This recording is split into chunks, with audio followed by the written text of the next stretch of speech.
ძვირფასო ტელემაყურებლებო, აი შექმნილ სიტუაციასთან დაკავშირებით ჩვენ გვეყოლება ასევე შემდგომი სტუმარი, ესე იგი, ყოფილი პოლიტპატიმრები, ადამიანის უფლებებისათვის ხელმძღვანელი ქალბატონი ნანა კაკაბაძე ჩაგვერთვება, რომელთანაც ვისაუბრებთ აი ამ მიმდინარე პროცესებზე. მოგესალმებით ქალბატონო ნანა.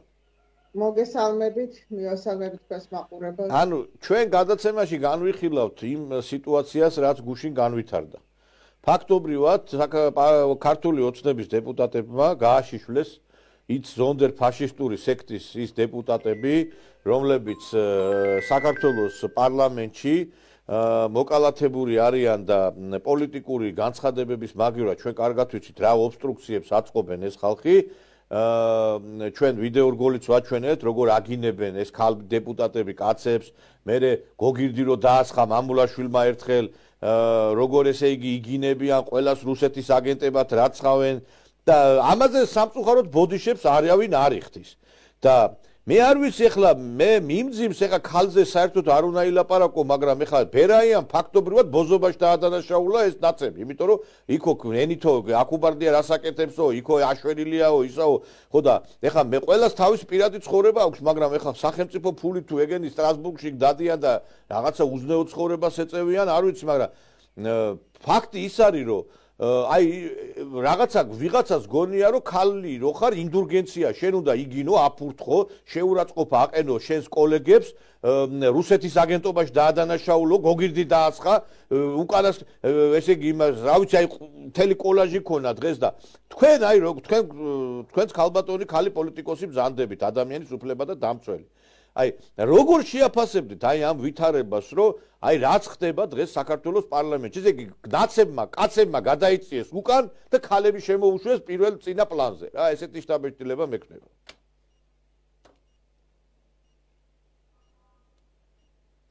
დავიწყოთ იქიდან რომ აი ეს უხამსი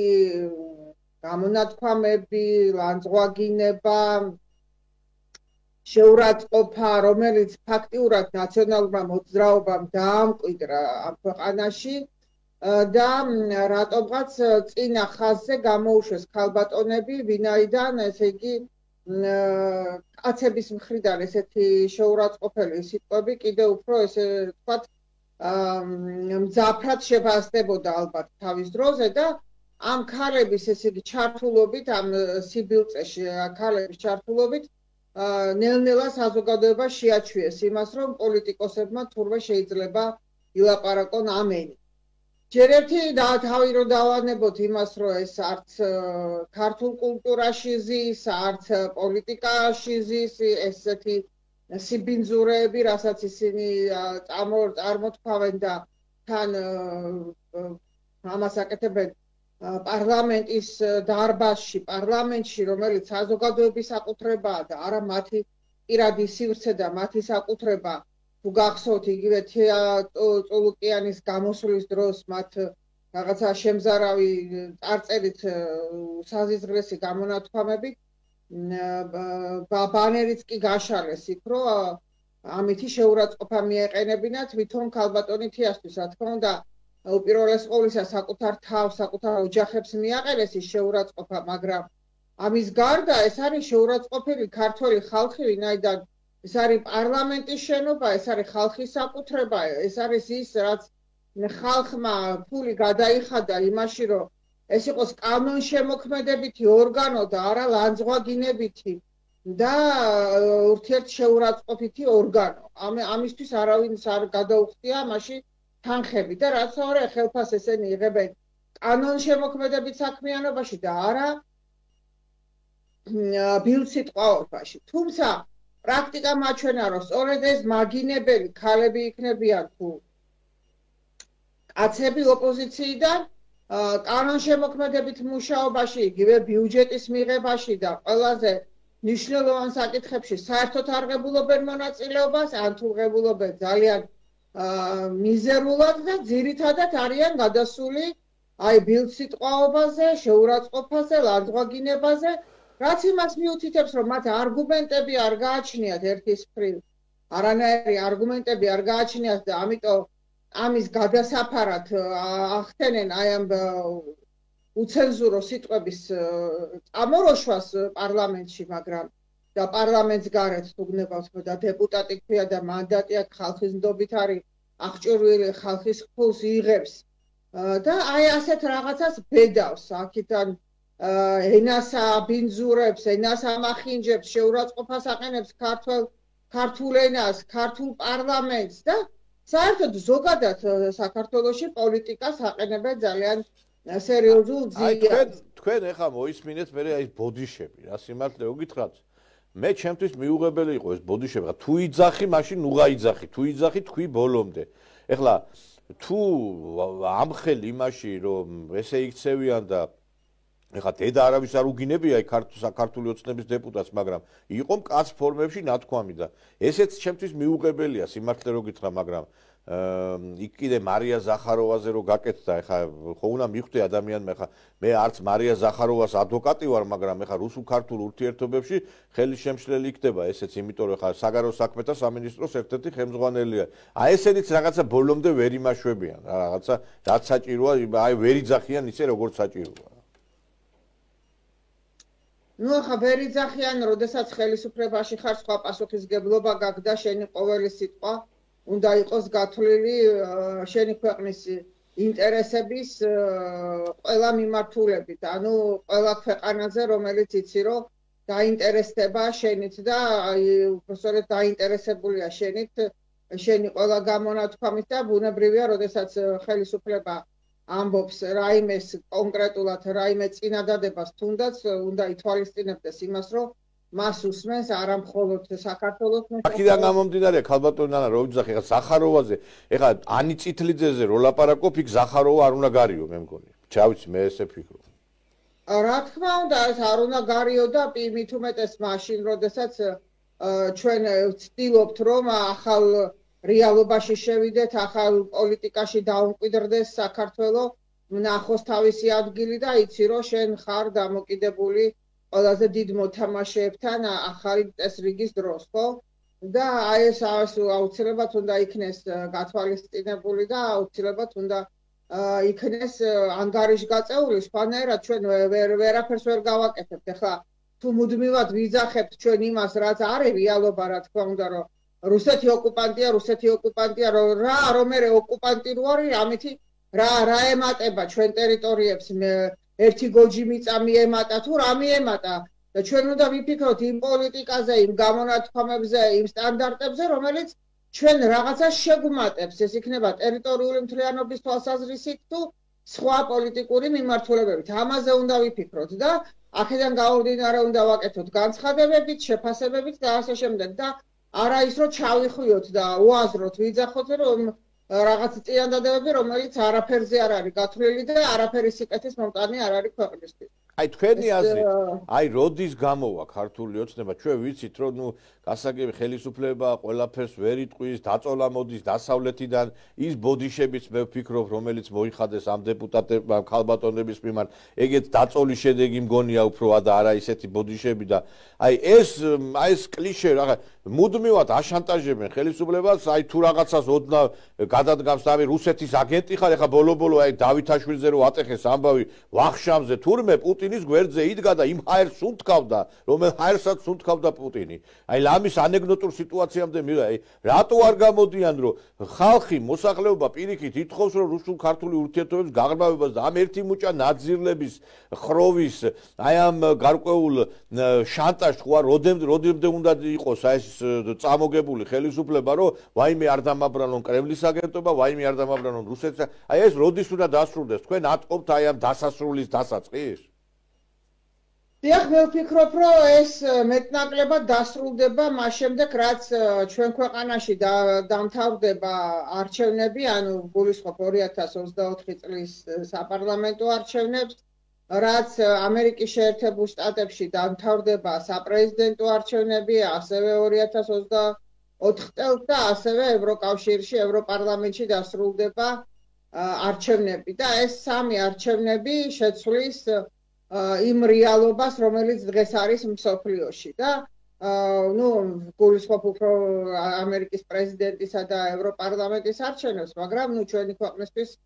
ასევე ერთიან კონტექსტში ჩვენი ქვეყნისთვის შეცვლის ძალიან მნიშვნელოვნად 2024 წლის არჩევნები, ვინაიდან ხელისუფლებასაც და მეც მაქვს იმედი, რომ 2024 წლისთვის ეს ოპოზიცია აბსოლუტურად განულებული რეიტინგით ან ძალიან მცირე რაოდენობით მოახერხებს შესვლას პარლამენტში და ვერ შექმნის იმ პრობლემებს, რომელსაც დღეს ქმნის საკანონმდებლო მიმართულებით იქნება ეს, ბიუჯეტის დამტკიცების მიმართულებით იქნება თუ სხვა ქვეყნისათვის სასიკეთო ნაბიჯების გადასათქმელად, იგივე პრეზიდენტის იმპიჩმენტისთვის და ასე შემდეგ. რაც დღეს ბერკეტები აქვს, ეს 24 წლის შემდგომ მას ეს ბერკეტები არ აქვს და მე ვისურვებდი, რომ იყოს ახალი ოპოზიცია ქვეყანაში, არც ერთი ხელისუფლება არ შეიძლება იყოს ოპოზიციის გარეშე. დღეს ხელისუფლება არის ოპოზიციის გარეშე კრიმინალების წინაშე, ანუ კრიმინალების წინააღმდეგ და ეს აბსოლუტურად ცვლის პოლიტიკურ თამაშის წესს, ის რომ ხელისუფლებას უხდება აექრობა კამათი არა ოპოზიციასთან, არამედ მას უხდება ხელჩართული ბრძოლა კრიმინალებთან და ეს უნდა დასრულდეს. მე მგონია რომ ეს 24 წელს დასრულდება ეს ფსევდოოპოზიციური მანტიის მოსხმით. ქალბატონო ნანა 2020 წლამდე უკრაინის ომიც მე მგონი რაღაცა დოზით დასრულდება. დღეს გამოვიდა ზელენსკი და თქვა რომ აიო რეალურადო ესე იგი რაღაცა დაღლისკენ არის ევროპელებიო და ეს დაღლაო ჩვენზე ცუდად აისახებაო და ანუ არესტოვიჩის განცხადებებს აკეთებს კიდე რომ ძალიან ცუდად აქვს უკრაინელებს საქმე და ლაპარაკობს ამის შემდეგ გუშინ ვიდეო კადრები გავრცელდა როგორ უნადგურებენ ლეოპარდებს ტანკებს რუსები და ძალიან მძიმე სიტუაცია უკრაინის ფრონტზე ხო და აი მე იცით რისი მეშინია ჩვენ მაინც მოგვიწევს რუსებთან დაждობა მაგიდაზე მაგრამ ყველაფერს ხო თავისი დრო აქვს აი სულ მაგას ვიძახი რომ კი დავждებით მაგრამ რა არ ჯობია წელში გამართული დავждეთ ვიდრე წელში მოხრილი არ მგონია რომ ჩვენ წელში მოხრილს მოგვიწევს რუსეთთან ჯდომა თუნდაც იმიტომ რომ ჩვენ ისევე როგორც ევროპის ბევრ ქვეყანას და იგივე რუსეთს პარტნიორად ყავს უზარმაზარი ქვეყანა, როგორიც არის ჩინეთი და რომელიც ხდება მსოფლიოში ერთ-ერთი ყველაზე სერიოზული მოთამაშე, ხო, ახალ პოლიტიკურ რეალობაში და ჩვენ ნახეთ მისი დახვედრა, პომპეზური დახვედრა პრემიერთან, რაც თავისთავად იმას გულისხმობს, რომ საქართველოს არავისთან მოლაპარაკებების დროს და მათ შორის არც რუსეთთან მოლაპარაკებების დროს არ იქნება მარტო. მე არ გულისხმობ მაგიდასთან ის ხდება, ვინ იქნება წარმოდგენილი მაგიდის ირგვლივ, არამედ გულისხმობ იმას, რომ მაგიდის ირგვლივ წარმოდგენილთა უკან რა ძალები იგულისხმება, ხო? და ფაქტიურად რუსეთმა იცის, რომ ერთი და იგივე ძალა დგას რუსეთის და საქართველოს უკან, ანუ ეს არის საერთო ინტერესების გადაკვეთა, გადაჯაჭვა და ისე რომ ორივე მხარეს მოუწევს ამისი გათვალისწინება და არ მგონია, რომ საქართველოს როდესაც დაჯდება სალაპარაკოდ რუსეთთან ის იყოს მარტო პირისპირ, კიდევ ვიმეორებ, არ გულისხმობ მაგიდასთან ჯდომას მხოლოდ არამედ იმას, რაც იქნება ამ ყველაფრის ზურგს უკან, რაც მათ უმაგრებს ზურგს. ისე რომ მთავარი არის, რომ დაიწყოს ეს პროცესები, დაიწყოს მოლაპარაკების პროცესები, იმიტომ რომ ჩვენი წილი, რაც გვეკუთვნის ამ მსოფლიო გადანაწილების ეპოქაში უნდა მივიღოთ, რაც შეიძლება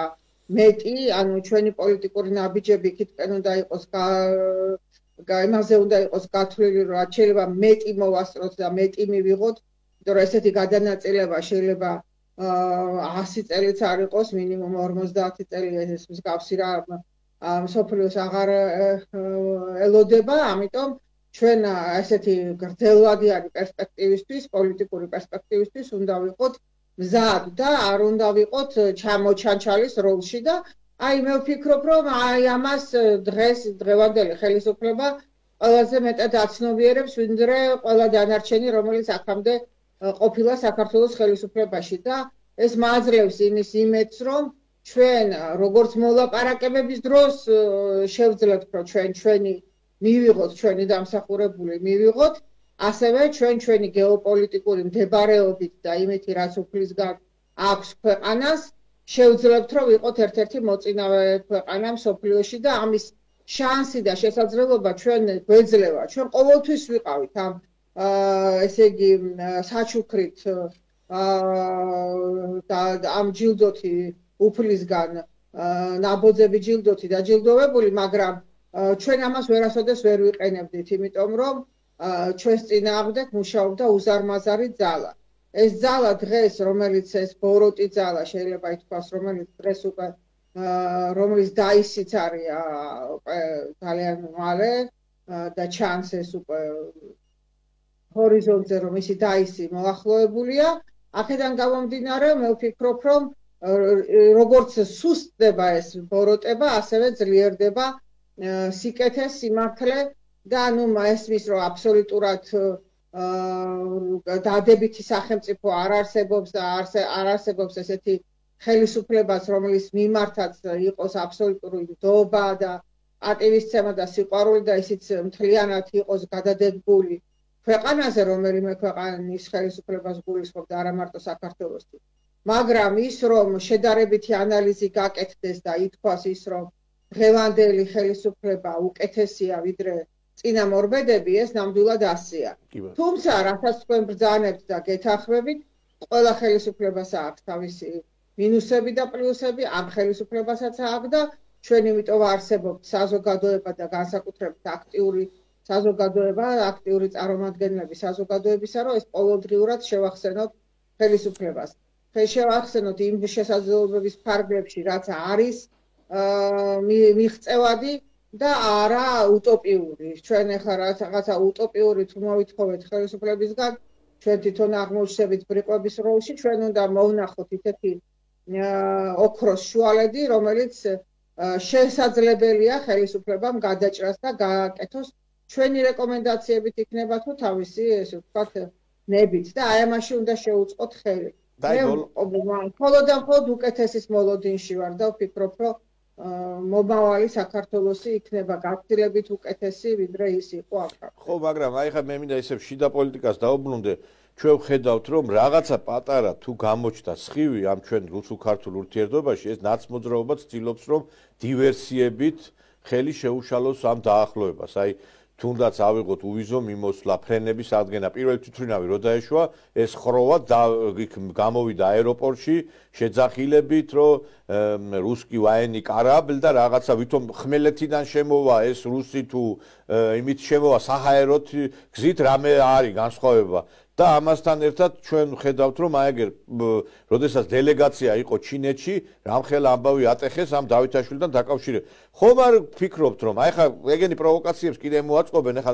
ნუ კანდიდატის სტატუსს მოგცემენ დიდი ალბათობით და ეს ამით არეულობა გამოირიცხება, მაგრამ არეულობის საბაბს კიდე მონახავენ. და ცოტა მკაცრად ხომ არ უნდა დაუდგეს ხელისუფლება ამ ყველაფერს და ბოლო-ბოლო ცოტა მკაცრი პასუხები ხო არ უნდა გაეცეს ამ ყველაფერს, იმიტომ რომ ჩვენ ვხედავთ, რომ ესენი მიდიან იმისი რა ქვია დაწვაზე პოლიციელების პარლამენტის штурმზე და მერე ვიღაცა გრიგორიანს აიღებენ და ჩასვამენ ციხეში. ვითომ ეს გრიგორიანი რემბო იყოს და სტალონე და ეგ აკეთებდა მარტო იქ ამ ყველაფრის ორგანიზებას და განადგურებას. აი ცოტა სიმკაცრე ხო არ უნდა გამოიჩინოს ხელისუფლებამ, იმიტომ რომ ეს დაუჯელობაც ხო ახალ დანაშაულებებს შობს სამომავლოდ. გეთანხმებით, რა თქმა უნდა, საზოგადოების მოთხოვნა არის სამართლიანობა და როდესაც საზოგადოება ხედავს, რომ ერთი და იგივე დანაშაულისთვის ვიღაცა ისჯება ნაკლებად, იმიტომ რომ ის არის პოლიტიკაში ოპოზიცია, მანტია მოსხმული და ვიღაცა, რომელიც არის მოქალაქე და არა აქვს შეხება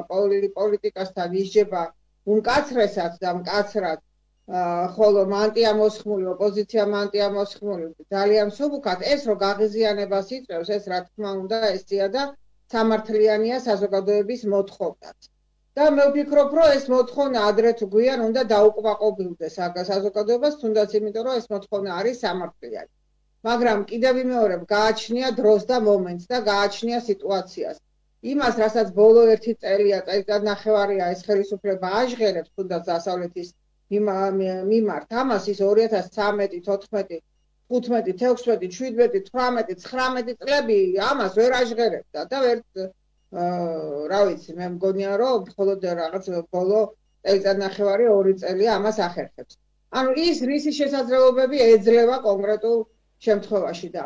მე ვფიქრობ, რომ როდესაც მას ექნება მეტი შესაძლებლობა, ეს მეტიც გაკეთდება და საზოგადოება იგრძნობს იმ სამართლიანობას და გაიგებს იმასაც, რომ ჩვენ დღეს სხვა რეალობაში ვცხოვრობთ აბსოლუტურად. ჩვენ